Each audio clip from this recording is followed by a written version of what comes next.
Buenos dias. Hello again. I'd like to tell you a little bit about our favorite tree. When we moved into our new home 2 years ago, we fell in love with this tree, and it has remained the most beloved part of our backyard. We met you in the summer, fruit full and ripe with hope, candy plopped to the pavement, and sweet, sticky sunshine-filled days of adventure. You were with us when the winds arrived, cold seeped in, all our branches were laid bare. Together we watched, together we waited. The sun returned, and every day we searched for the signs. Slowly the green came back. Eagerly we received the very first bud, a tiny point at the tip of a reach, watched it unfurl, sleepy leaves stretching for the skies. Twice now we've witnessed your workings, seen the cycle circle through, each year the breadth of your shade expanding to cloak us in green grace below your cool cover. Little hands search for snails, paws rest in still damp dirt. Laying on our backs, he says, "It reminds me of something from the time of dinosaurs. Lush green valleys and sauropods. Yes, I can see them chomping now. The breeze blows your gentle bells.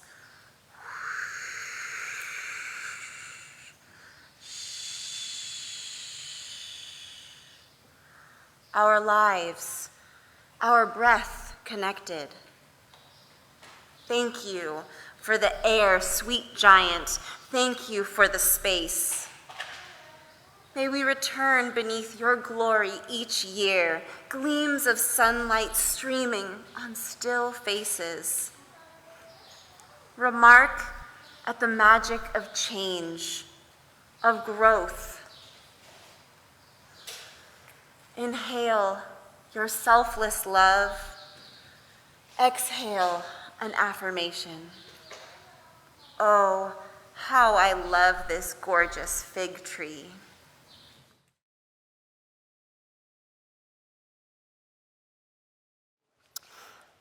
So I think that the birds are singing extra loudly and happily this morning, at least in my imagination, because today is the summer solstice, the longest day of the year. Today we have more sunshine than any other day. Yay!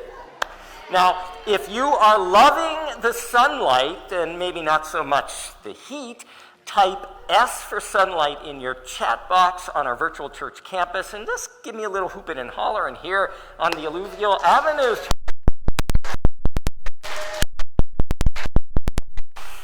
On this summer solstice, which the ancient Druids celebrated at Stonehenge or outside in old-growth oak tree groves, I find myself thinking about trees I have known. A few years ago, I went back to visit my childhood home in Pittsburgh, Pennsylvania. My family lived for years at 4962 Wheaton Drive in the southern Pittsburgh suburb known as Whitehall. Whitehall. We will save unpacking the social implications of that suburb's name for another sermon. Wheaton Drive was a typical middle-class suburban street, and there were trees and trees and trees. There are a lot of trees I still remember from my childhood. There were the army fatigue green scratchy pine trees that created an impenetrable fence around our backyard. I hated those trees, especially at pruning time. My dad was a crazy lover of pruning trees. and left dozens and dozens and dozens of large sap-sticky branches for me to handle. There was also this amazing massive pine tree just to the left of the garage, whose inner branches had all dried out. So my sister Tam and I, who I know is on our virtual church campus, Tam, so you're going to remember this, we cut out a small cave in the center of that huge pine tree to hide in that no adult could enter. And then there was that thin, tall oak in the center of the front yard that reached up like a giant's hand grasping for the sky. But my favorite tree grew outside my bedroom window. On summer nights, when I couldn't sleep, I would watch its shadow leaves wave moonlight across the window. In winter, its leafless skeleton would catch ice crystals and just sparkle with the stars. In the spring, little pinkish white flowers exuded an enticing exotic perfume. In the fall, bright yellow leaves rivaled the blaze of the September sun. Now, it might sound a little strange, but that tree made me feel safe. On nights when I felt lost and alone, that tree was always there. I knew that its roots reached down past the dysfunction of my house to find sustenance in something solid and unknowable. On days when I felt disconnected to everyone and everything around me, and I know most of us have had at least one or two of those days, on those hard days, its branches reached up past the confusion to find nourishment from the drops of rain that sometimes fell as often as my tears. That tree outside my window connected me to something deeper than the earth and broader than the sky. That tree somehow connected me to what I called God.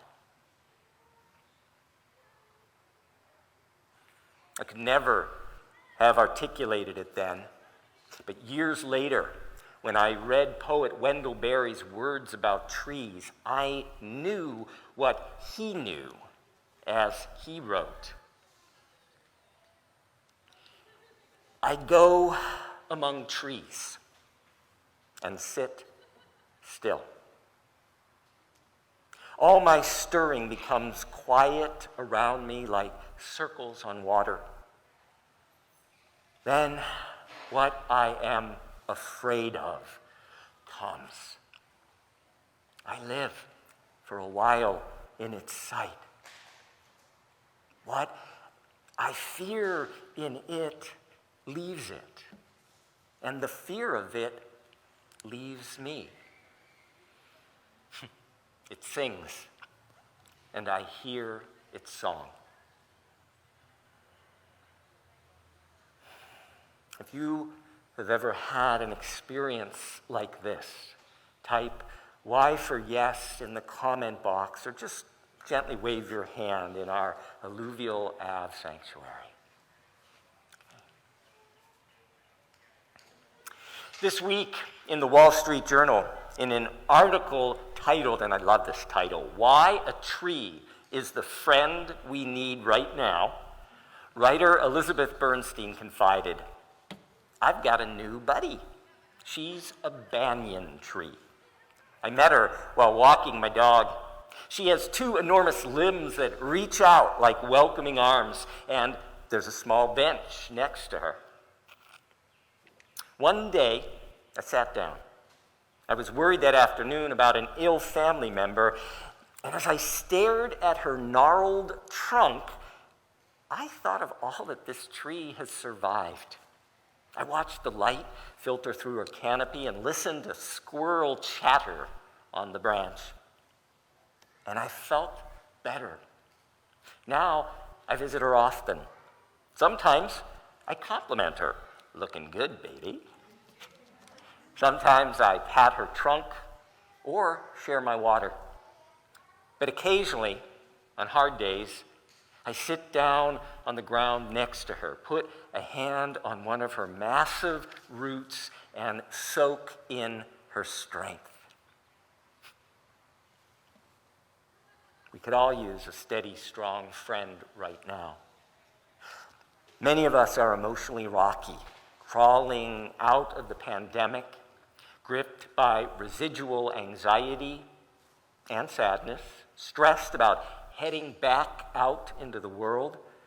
Some of us worried about once again becoming overwhelmed by a busy pace of life. Says Elizabeth Bernstein, what we need is a tree bestie. I like that. What we need is a tree bestie. Elizabeth Bernstein continues, trees have a lot to teach us. They know a thing or two about surviving harsh years and thriving during the good ones. They can show us the importance of taking the long view. They're masters at resiliency, enduring fallow periods every winter and then blooming again each spring. They're generous. They share nutrients with other plants and trees and provide clean air and shade for the rest of us. They certainly know how to age well. And, she continues, trees provoke awe, the emotional response to something vast that expands and challenges the way we see the world. It's the perfect antidote to what we're feeling right now. It's a pathway to healing. Research shows that awe decreases stress, anxiety, and physical inflammation. Awe can quiet our mental chatter by deactivating our brain's default mode network, the area that's active when we're not doing anything and that can get absorbed by worry and rumination. This is according to Dasher Keltner, a professor of psychology at the University of California, Berkeley. Dr. Keltner says, awe also improves our relationships, making us feel more supported by and more likely to help others, more compassionate and less greedy. A little awe goes a long way. Dr. Keltner recommends 8 to 10 minutes of awe every day. Although, he says the feeling of awe even once a week is enough to start reaping benefits. And research shows our capacity for awe builds over time. Each experience that we have makes us more likely to notice additional opportunities for awe around us. And that is why, says Bernstein, you need a tree friend. Because you can't always find a mountain or a beach or a sunset nearby, although Fresno has the most awesome sunsets. All of these bigger things produce awe, but you can also create awe by finding at least one tree somewhere close. If you have or would like a tree bestie, a tree buddy, a personal rooted, awe-inducing touchstone, type T for tree in the comment box on our virtual campus. And you all in Alluvial can just imagine you're typing that T. On that Friday, I shared this recommendation for a friendship tree with Alberto, a colleague, who quickly reminded me that our relationship with trees are indelibly shaped by culture, race, and history. You're a liberal white guy, Alberto told me. Of course you look at a tree and want to hug it. I'm a mixed-race Cuban black guy, and no matter how beautiful a tree looks, I'm always going to think of my great-great-granddaddy who was lynched in Mississippi, strung up in a tree in front of a crowd of laughing white men.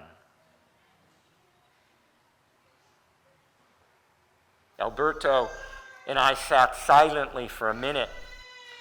Then he spoke some of the lyrics of Strange Fruit, the song popularized by Billie Holiday in 1939. These are the words he spoke. Southern trees bear a strange fruit. Blood on the leaves, blood on the root. Black bodies swaying in the southern breeze. Strange fruit hanging from the poplar trees.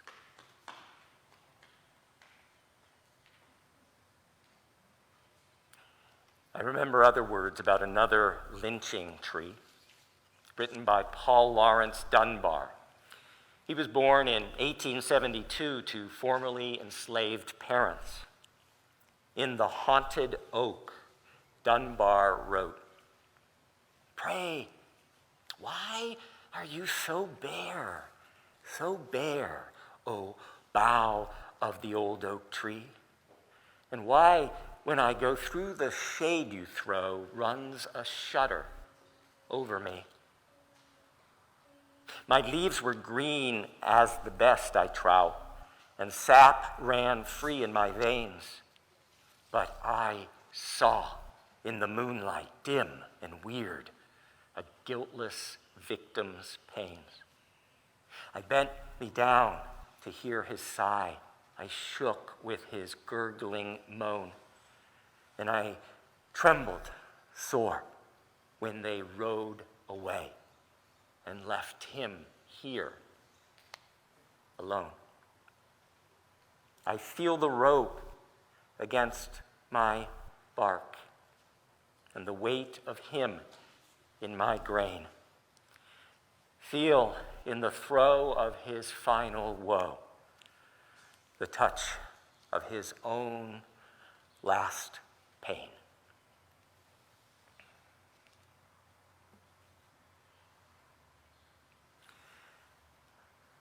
What trees have you and your family known? How have those trees shaped the world you experience?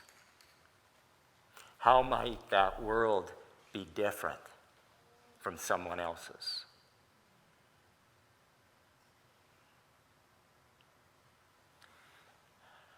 Fresno poet Saul Lang was born in Laos and came to the United States to here in Fresno as a teenager.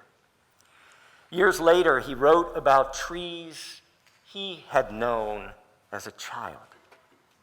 He writes, "In the Fresno backyard of my subdivision home, enclosed by block and wood fencing, in the little yardage of compacted rocky dirt, I attempt to recreate a place that would comfort the child who continues to live within me, who has grown more estranged and withdrawn with each new day as I attempt to make my way in this society. I try to quiet the child, to calm his fears with the sounds that used to lull him to sleep, the whistling of tropical leaves in the wind. So I plant bananas, papayas, guava, mango, bamboo. They struggle to live as I scramble to save and nurture them in this foreign soil. But the mango dried in the summer heat, and the guava died from the winter freeze. What remains? It's a patchy semblance of the landscape the child was born into.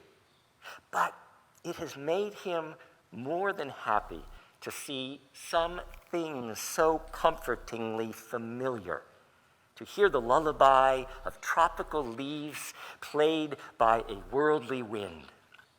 The child in me is so easy to please, so innocent, ignoring the roar of traffic, of trucks and cars passing at 65 miles per hour just over the fence.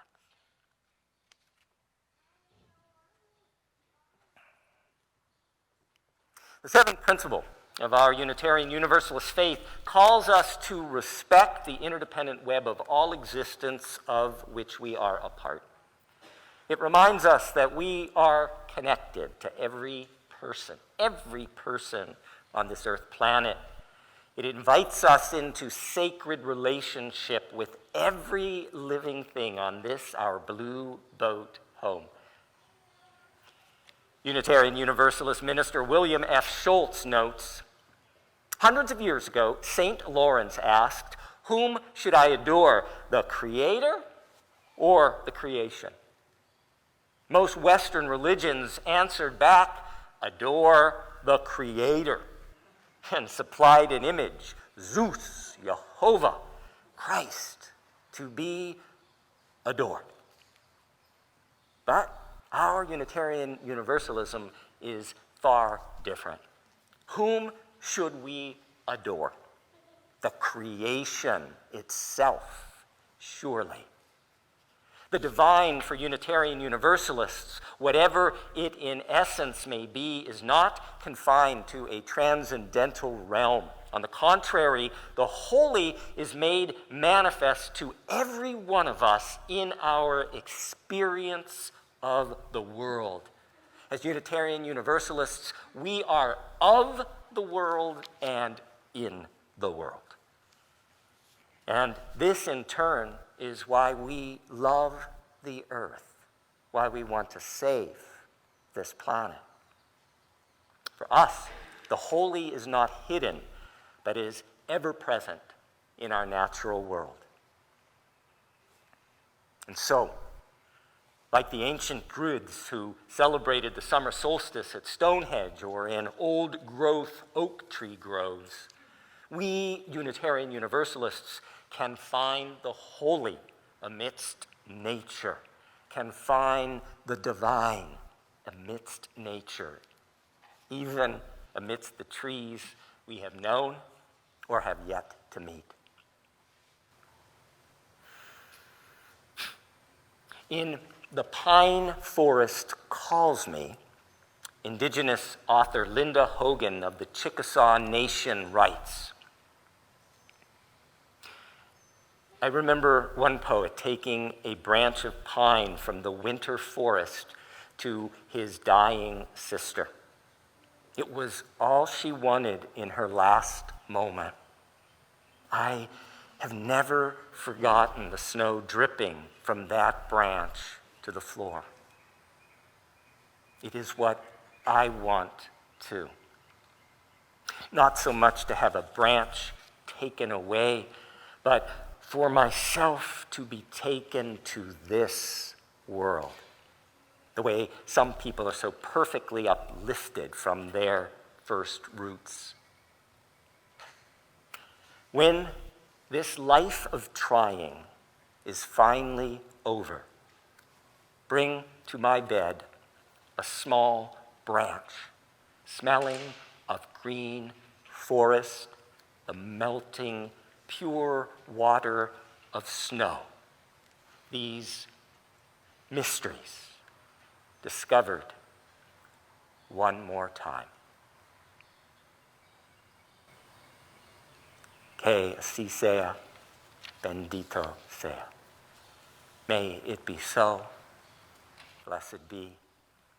Amen and amen."